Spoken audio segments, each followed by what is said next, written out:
നമസ്കാരം. പ്രവാസി മലയാളിയിലേക്ക് സ്വാഗതം. പ്രവാസികൾക്ക് വമ്പൻ പ്രഖ്യാപനങ്ങളുമായി ഗൾഫ് രാഷ്ട്രം രംഗത്തെത്തിയിരിക്കുകയാണ്. അതായത് വിസ നിയമങ്ങൾ ലംഘിച്ച് ഖത്തറിൽ തുടരുന്ന പ്രവാസികളോട് നിലവിലെ ഗ്രേസ് പീരീഡ് ആനുകൂല്യങ്ങൾ പരമാവധി പ്രയോജനപ്പെടുത്തണമെന്ന് അഭ്യർത്ഥിച്ചിരിക്കുകയാണ് ആഭ്യന്തര മന്ത്രാലയം. മാർച്ച് 31 വരെ നിലനിൽക്കുന്ന ഗ്രേസ് പീരീഡിന്റെ ആനുകൂല്യം പരമാവധി നേരത്തെ ഉപയോഗപ്പെടുത്തണമെന്നും ഇതുപ്രകാരം സ്റ്റേറ്റസ് നിയമവിധേയമാക്കാൻ ശ്രമിക്കുന്നവർക്ക് നിയമ നടപടികൾ ഉൾപ്പെടെയുള്ള തടസ്സങ്ങൾ ഉണ്ടാവില്ലെന്നും അധികൃതർ അറിയിക്കുകയുണ്ടായി. ഒക്ടോബർ 10 ആരംഭിച്ച ഗ്രേസ് പീരീഡ് കാലയളവ് ഡിസംബർ 31 അവസാനിച്ചതിന് പിന്നാലെ 3 മാസത്തേക്ക് കൂടി നീട്ടുകയായിരുന്നു. നിലവിൽ മാർച്ച് 31 വരെയാണ് രാജ്യത്തെ വിസ എൻട്രി എക്സിറ്റ് നിയമങ്ങൾ ലംഘിച്ച് രാജ്യത്ത് തുടരുന്നവർക്ക് തങ്ങളുടെ സ്റ്റേറ്റസ് നിയമവിധേയമാക്കാനുള്ള സമയം നൽകിയിട്ടുള്ളത്. ഇതിനോടകം തന്നെ ആയിരങ്ങൾ ഉപയോഗപ്പെടുത്തി കഴിഞ്ഞ ഇളവുകൾ ശേഷിച്ചവരും കാലാവധി പൂർത്തിയാക്കും മുമ്പേ ഉപയോഗപ്പെടുത്തണമെന്ന് ഉദ്യോഗസ്ഥർ അറിയിക്കുകയുണ്ടായി. ആനുകൂല്യങ്ങൾ ഇപ്രകാരമാണ്.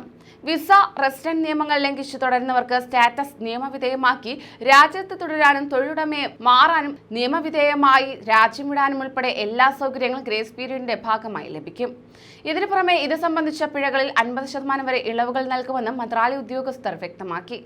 നിയമലംഘകരായി തുടരുന്നവർ ഗ്രേസ് പീരീഡ് ഉപയോഗപ്പെടുത്താനായി സെർച്ച് ആൻഡ് ഫോളോ അപ്പ് ഓഫീസുകളെ സമീപിക്കുമ്പോൾ അറസ്റ്റോ മറ്റ് നിയമ നടപടികളോ ഉണ്ടാവില്ല. ഖത്തറിലെ വിവിധ സാമൂഹിക നേതാക്കളും പൊതുപ്രവർത്തകരും നിയമലംഘകരായി തുടരുന്ന പ്രവാസികളെ ഈ അവസരം ഉപയോഗപ്പെടുത്താൻ പ്രേരിപ്പിക്കണമെന്നും അധികൃതർ അറിയിച്ചു.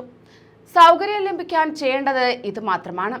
ഗ്രേസ് പീരീഡ് സൗകര്യം ഉപയോഗപ്പെടുത്താൻ ആഗ്രഹിക്കുന്നവർ ഉമ്മുസലാൽ, ഉമ്മുസുനൈം, മിസൈമീർ, അൽ വക്ര, അൽ റയാൻ എന്നിവിടങ്ങളിലെ സർവീസ് സെന്ററുകളെ സമീപിക്കണം. ഞായർ മുതൽ വ്യാഴം വരെ ഉച്ച 1 മണി മുതൽ 6 വരെയാണ് ഓഫീസ് പ്രവർത്തിക്കുന്നത്. നിലവിലുള്ള തൊഴിലുടമയുടെ കീഴിൽ റെസിഡന്റ് പെർമിറ്റ് ഇഷ്യൂ ചെയ്യുന്നതിനും പുതുക്കുന്നതിനുമുള്ള സെറ്റിൽമെന്റ് അപേക്ഷകൾ 13 സേവന കേന്ദ്രങ്ങളിൽ എവിടെയെങ്കിലും സമർപ്പിക്കാം.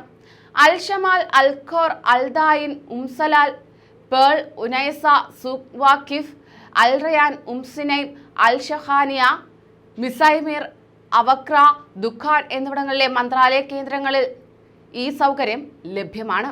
അതോടൊപ്പം തന്നെ അവസരം ലഭിക്കുക ഇവർക്കൊക്കെയാണ്.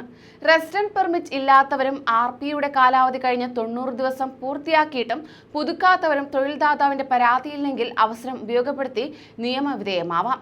തൊഴിലുടമയുടെ പരാതിയുള്ളവർക്ക് കേസ് ഫയൽ ചെയ്ത് 30 ദിവസത്തിനുള്ളിലാണെങ്കിൽ FFDയിലെത്തി നിയമ നടപടികളൊന്നുമില്ലാതെ തന്നെ രാജ്യത്തേക്ക് മടങ്ങാം.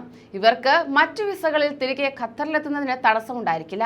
കുടുംബ വിസയിലും സന്ദർശക വിസയിലും കാലാവധി കഴിഞ്ഞവർക്ക് അവസരം ഉപയോഗപ്പെടുത്താം.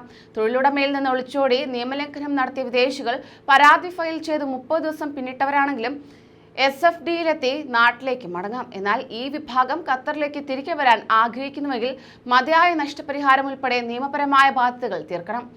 RP റദ്ദാക്കി 90 ദിവസം കഴിഞ്ഞ പ്രവാസികൾക്ക് നിയമപരമായ പിഴത്തുക അടച്ച് തീർപ്പാക്കിയ ശേഷം രാജ്യത്ത് തിരികെ പ്രവേശിക്കാൻ അനുവാദം നൽകണം. ഇതിനു പുറമെ 18 വയസ്സിന് താഴെയുള്ളവരാണ് അനധികൃത താമസക്കാരെങ്കിൽ നിയമ നടപടികളോ മറ്റോ നേരിടേണ്ടി വരില്ല. ഇവർക്ക് രാജ്യത്തേക്ക് തിരികെ പ്രവേശിക്കുന്നതിലും വിലക്കുണ്ടാവില്ല. കൂടുതൽ പ്രവാസി വാർത്തകൾക്കായി ഈ ചാനൽ സബ്സ്ക്രൈബ് ചെയ്യൂ.